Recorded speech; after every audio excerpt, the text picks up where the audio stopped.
Professor Starks, Yes, sir.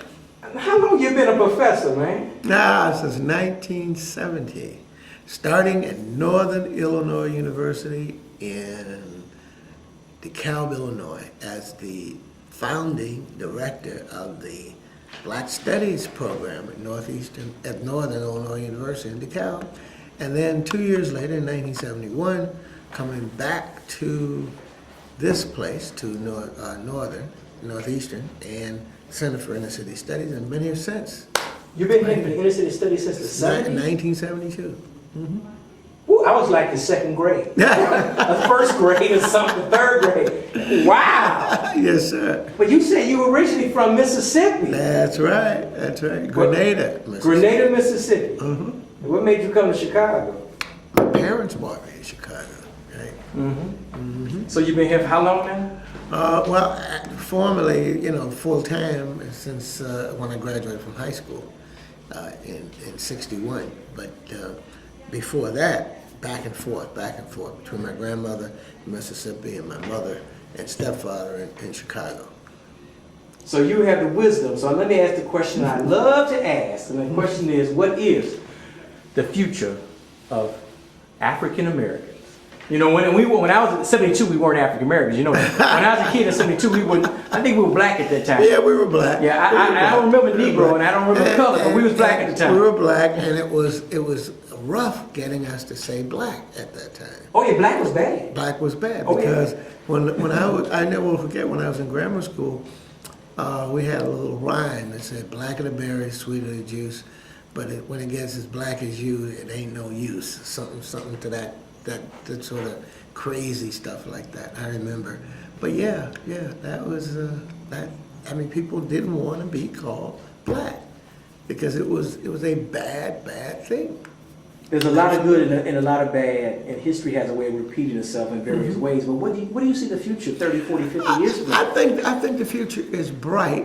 We're at a crossroads at the moment, and I think once we get over this crossroads, once we really realize the position we're in, because we're in a very crucial position at this very moment, and the crucial position is that the world is moving forward at a rapid pace due to globalization, which is really, it's nothing new about globalization, because remember, the first first commodity, in quotes, that was globalized were enslaved, captured African people, going all the way back to the 1500s.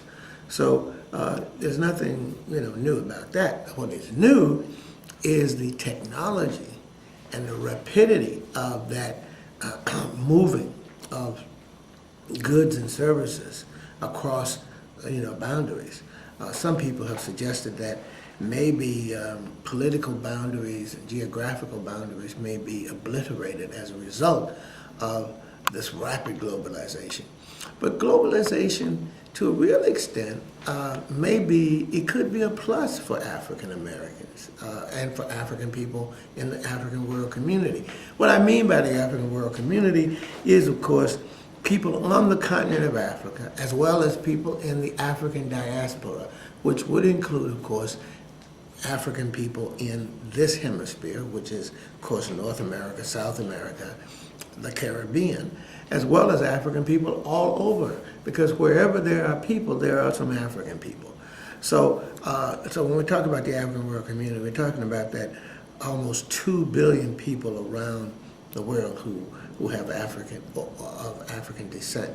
So that group is at a crossroads, because the crossroads says, in effect, we can either go to the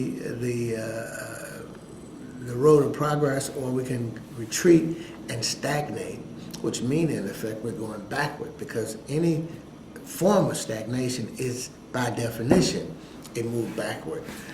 What do I mean by going forward? Well, of course, one of the dreams of many people, going all the way back to Padmore and Du Bois and Marcus Garvey and even Martin Luther King, is something called the African World Community's unity, which some people have termed the United States of Africa, which would in effect have something that would be even more unified, more modernistic, I guess, than the EC or the EU. I'm sorry, the European Community. Now, of course, there have been some steps in that direction with the OAU and other formations of African unity. And of course, you have the ECOWAS and other units of that. But at some point, that's got to become a reality. Some people have said that it would be nice if we could have it by 2020, but I doubt very seriously if we can get it that quick. But eventually, it's going to become a necessity for African countries to come together in some sort of unified group, which would then motivate the people outside of Africa to come together to deal with the people on the continent in a unified manner. Okay. Now, how do you get that cooperative relationship between people on the continent and the people in the diaspora?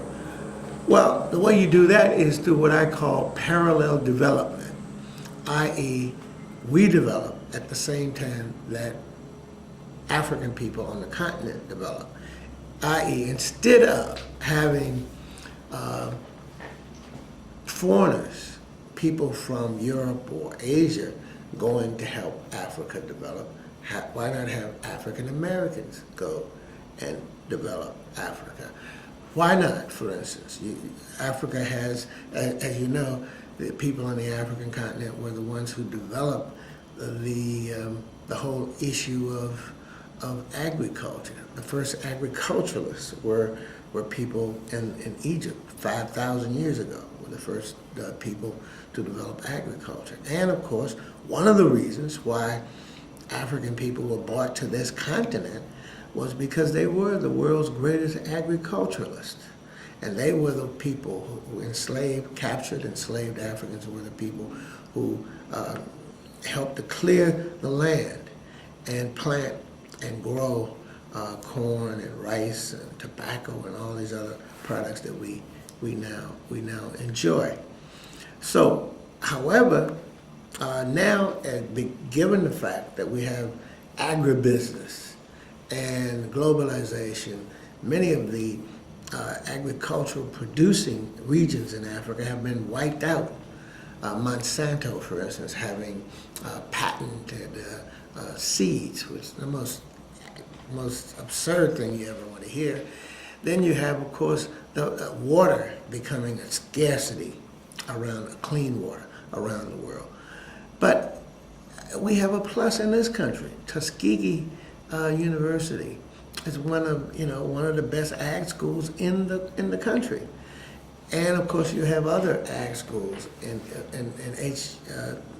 HBCUs, and why not have those students then go to Africa and work to help African people develop and redevelop their agricultural bases?